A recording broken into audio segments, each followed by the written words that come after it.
Football season continues to get closer, and we are so excited for the upcoming year with Duke football. Today, we've got a fill-in-the-blank episode of Duke football. It's going to be a whole lot of fun. Let's get right to it. Hi, everybody. Dick Vitale. Hey, make sure you listen, man. The Locked On Blue Devils with J.J. Jackson. He's awesome, baby. You are Locked On Blue Devils, your daily podcast on the Duke Blue Devils, part of the Locked On Podcast Network, your team every day.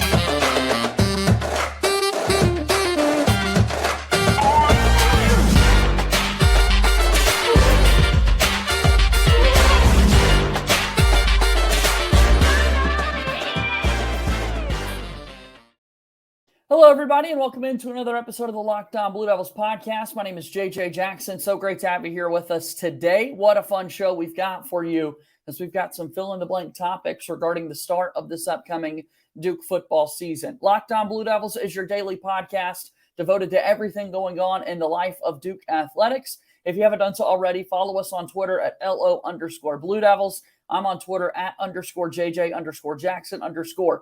Make sure that you follow and subscribe to this podcast for free wherever you get your podcasts. Also, make sure that you watch the show daily on YouTube. Hit that subscribe button, like the video, share it with your friends. Your support means the absolute world to us. We had a whole lot of fun talking about the most important players on Duke football's offense and defense with our good pal Josh Cox. And joining us on today's show is another good friend of ours, another good friend of the program. It's Jordan Mann, who runs at Duke FB Fans on Twitter. He's kind enough to join us here on the program. How are you today, Jordan?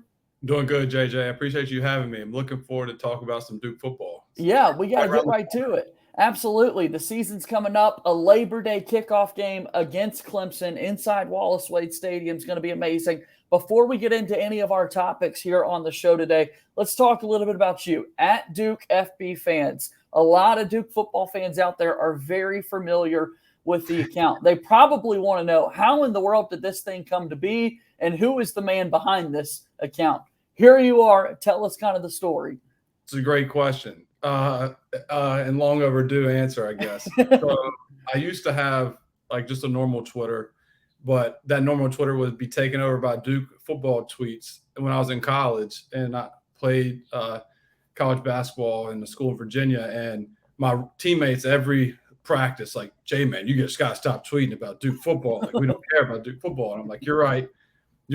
And it would be a fun like locker room banter, because locker room talk's always hilarious. So then I made Duke FB Fans and was anonymous for however long. And it was nice because then I started getting a following of people that actually did care about Duke football, rather than teammates that always would give me crap about it in the locker room because they just didn't care. So it came to fruition like that, probably like 2016, 17 maybe. And then it just kind of slowly has built itself up to today. And I'm lucky to have it, and lucky to have friends that I've made along the way through it. Yeah, it's not just Duke football. I mean, obviously Duke basketball does have a special place in your heart, Jordan. But what is it about Duke football that you've always been gravitated towards? So it's kind of like a mix of like two things. Like, they were just the biggest, lack of a better term, losers my whole life, to where you just pull so hard for the underdog, and it just became almost like a mission to like will a win. And I'll never forget the Northwestern win that they finally did, and they still almost blew that game. And then the students went all the way back to Duke and took the goalpost down and went through campus. And I remember Scott Van Pelt even had like a 10-second segment on it on ESPN. I was like, holy crap, Duke's on Sports Center. So it's that, like, just wanting the underdog to finally win. And honestly, like, I always played with them in college football. Like, the NCAA football is coming back next season, the video game. And That's right. I always played Duke. I was like, look, I could build this team into a championship caliber team. It'd take me like 6 years, but I could do it. And then just kind of tricked my mind thinking that Cutcliffe could do it. And he did do it in 2013. And then Elko's done it so far year one with 9 wins. So it just kind of was that, being a kid, having a little dream, and then hopefully turn to reality. What an amazing win it was for Coach Elko, 9 wins to be exact, to start his tenure. And we're hoping to build off that here in 2023. Really talented team. And so with that being said,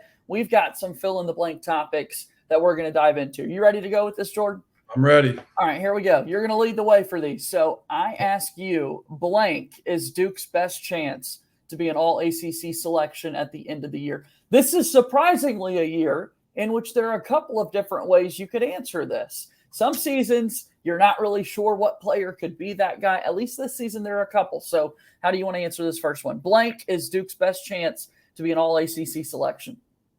So, like you said, yeah, this is a talented roster for Duke. A lot of the veterans came back when a lot of people didn't think some of them would be back. And one of those guys is probably who I'm going to pick, and it's Dwayne Carter. I think Dwayne Carter is the guy on Duke's defense that makes everything go. I mean, 5.5 sacks a year ago as a defensive tackle at a position where you're not supposed to get sacks. Yeah. 5.5 is not terrible when you're getting double teamed and That's great.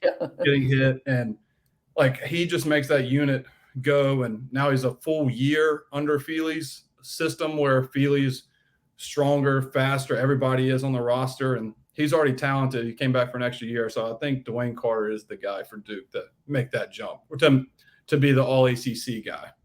I love that. Yeah, Carter probably would be my answer for this one. I think Graham Barton's going to get a lot of buzz with what he's going to be able to do on the offensive line. Riley Leonard even, you talk All-ACC, there are 3 teams we got to fill out here. And when you factor in Jordan Travis and Cade Klubnik and Drake May, of course, at UNC, there is a chance Riley Leonard could be one of those guys. But the best chance, I think it is Dwayne Carter. I think you nailed that one right on the head. All right, let's keep it moving. The Blue Devils will have a top blank defense in the ACC. Mike Elko prides himself on the defensive side of the ball. How good can this defense be this year? So I'm hopeful. Like, I really like the acquisitions they had in the portal with Al Blades and Miles Jones. I mean, they're older guys, 6th and 7th years. Nothing wrong with that, by the way. It took me 6 years too, so we're good in that. I appreciate that. And but with that experience, man, as long as they stay healthy and with Rivers back with his snaps and Pickett, like, I really like secondary. To answer the question, I'd probably say top 5, but I say it in this. I say 5th because the only stat that matters to me, defensive stat only matters to me, is points per game, opponents' points per game. And Duke was 5th this past season in points per game given up, like 22 points per game. And it's good research, yeah. That's all that I care about. I don't care, like, they could have 776 yards of offense, the other team, but if they have 21 points and Duke has 28, then that's all that matters. And that's just, you look at the 4 other teams, and Clemson was 4th and tied for 1st were NC State and Louisville at 19. So, like, bend, don't break mentality in college football. You never trust college kickers. So, yeah, points per game. So I'm high on this Duke defense in the secondary with the guys that they got coming in from the portal, as you just mentioned. How can you not be excited about the defensive front coming back for another year? I think the linebackers are the biggest concern if you look big picture at this Duke defense. And yet we've talked throughout the week. I love Cam Dillon. I love Dorian Mosey. I think that we're set up for a good linebacking core. But with that being said, I don't know that this is going to be one of the premier defenses in the league this season. So top 5, top 7. Yeah, I think the defense is right there. How do you feel about the linebackers? Yeah, I agree with you. I agree with that. That's like the one question mark. But Cam showed what he was capable of this past season. And then even like Trey Freeman had some quality snaps. And good point. Was dealing with I think he was dealing with a back injury throughout the whole year and played through it. So some of his film and stats don't really stand out to the caliber player he really is when he's healthy, because playing with a back injury, I can't imagine being a linebacker going sideline to sideline with a stiff back. But as long as they stay healthy, and there's going to be probably some newcomers on the way. And for the record, I know this is going to be clickbait when I said top 5 defense. I don't mean 4 through 1. I just mean right at 5. So 5 to 7 that you said is probably right where I want to be. Top 5 is bulletin board material, and I do not mean that. I'm going to say 5th. We're all for it. We're going to put all of these fill-in-the-blank topics down below in the comments and want everyone else to comment and let us know what you think with that Duke football defense. All right, we've got more coming up, including the first touchdown scorer of the season. I want to answer that question after our first time out here on today's episode of Locked On Blue Devils. Locked On Blue Devils here today is brought to you by our friends over at eBay Motors. For a championship team, it is all about making sure every player is a perfect fit. And it's the same when it comes to your vehicle. Every part needs to fit just right. So the next time you need parts and accessories, head to eBay Motors. With eBay Guaranteed Fit, you can be sure every part you need fits just right the first time around. Just add your ride to the My Garage and look for the green check to know the part will fit, or you get your money back. Because just like in sports, confidence is the name of the game when you shop on eBay Motors. And with over 122 million parts to choose from, you'll be back in the game in no time. After all, it's easy to bring home a win with the right parts are guaranteed. Get the right parts, the right fit, and the right prices on ebaymotors.com. Let's rock. eBay Guaranteed Fit, only available to U.S. customers. Eligible items only. Exclusions apply.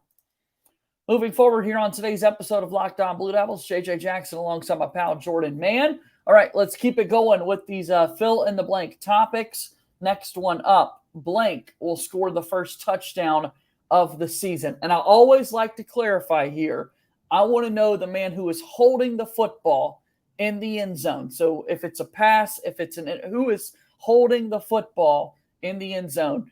This is a fun one to sort of talk about. What do you got, Jordan?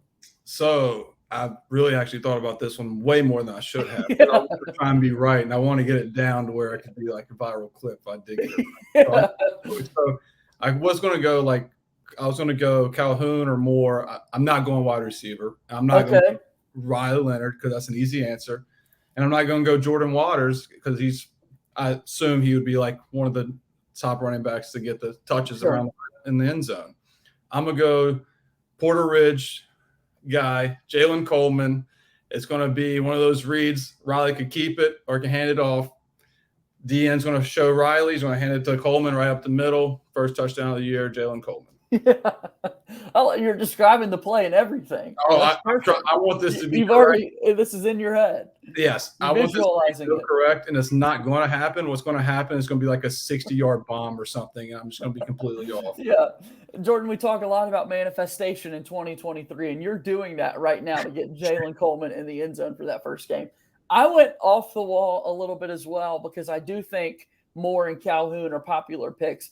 I'm going to go Samir Hagans.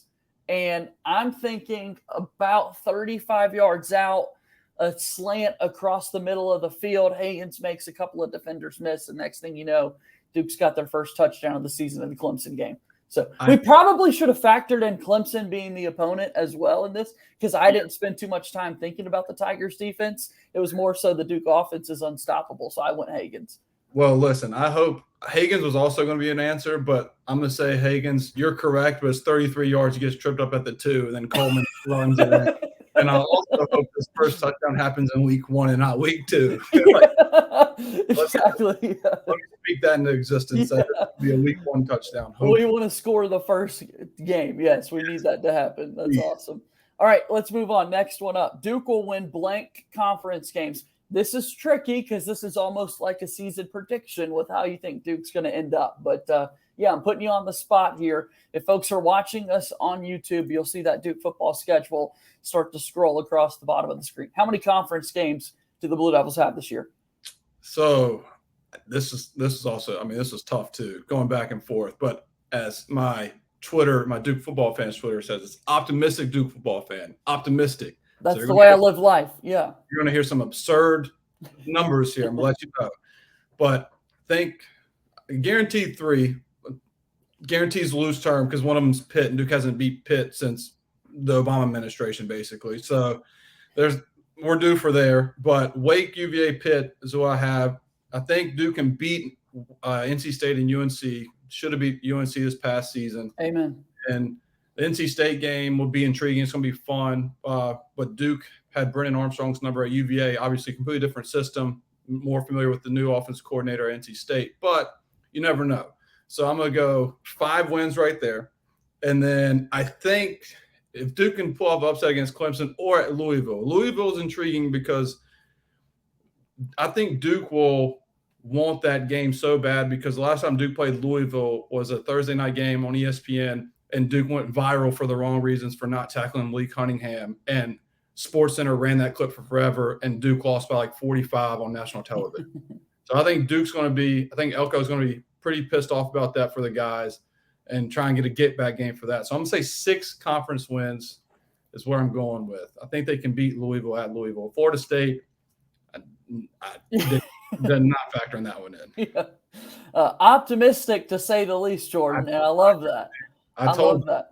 I'm going to stay above 500. I will also say above 500 in the ACC. Let me give 5 conference wins for the Blue Devils this upcoming season. That schedule is really difficult as we're all looking at it. It's going to be tough to put these wins together for Duke, and it's crazy because we feel better about the team. I mean, that's kind of been the biggest off-season topic is, man, we feel really good about Duke, considering what they did last year, but the schedule is so much more difficult.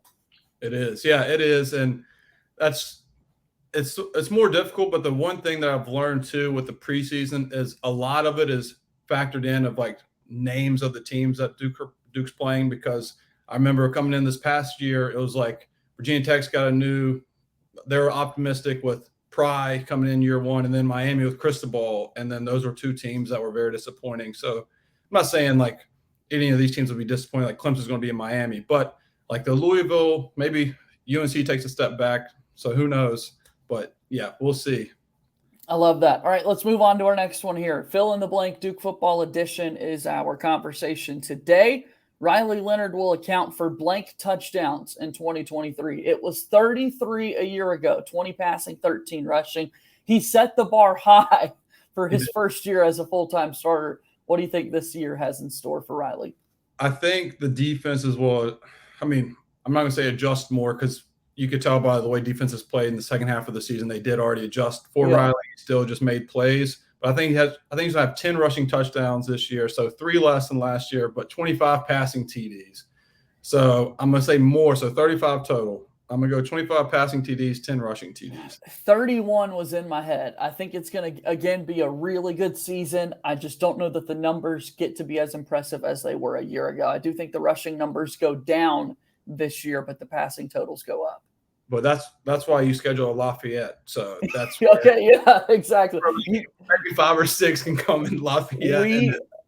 I'm the same type of fan that you are, Jordan. We have got to take advantage of what many would claim to be pad statting games, right? We want to definitely inflate those numbers for Duke football. Absolutely. All right, well, let's get set to take our next break here on the show. We've got a few more left. It's a fill-in-the-blank episode of Locked On Blue Devils. Locked On Blue Devils is brought to you by our very good friends over at BetterHelp.